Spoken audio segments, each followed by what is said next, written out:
পুরো বিয়েবাড়ির সিজন চলে গেল, একটাও ভোজ পেলাম না। এই না না, মনে হয় আজকেই একটা নেমন্তন্ন আছে না। ওরে বাবা, কতদিন পর একটু ভালো করে খেতে পারবো।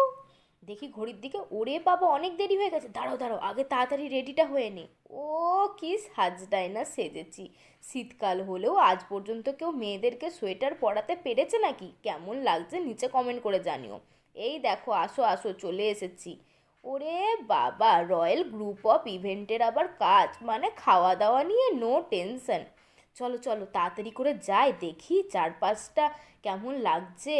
ও দারুণ সাজিয়েছে কিন্তু, বলো, বেশ ভালো লাগছে। চলো চলো, এবার গিফট না আনলেও একবার বর আর কনের সাথে তো গিয়ে দেখা করতে হবে। ও ওদেরকেও বেশ ভালোই লাগছে, কিন্তু আমার মন তো সেই স্টলের দিকেই পড়ে আছে।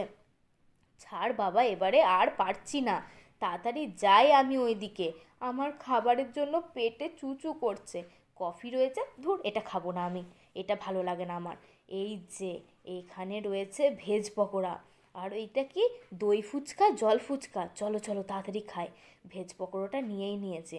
উম, এই তো বেশ ভালো করেছে বাবা। দই ফুচকাও, এটা তো আমার বেশ ফেভারেট। খেয়ে দেখি আগে কেমন লাগছে। আহা, এটা তো দারুণ হয়েছে। নাও নাও, তোমরাও একটা টেস্ট করো তাড়াতাড়ি।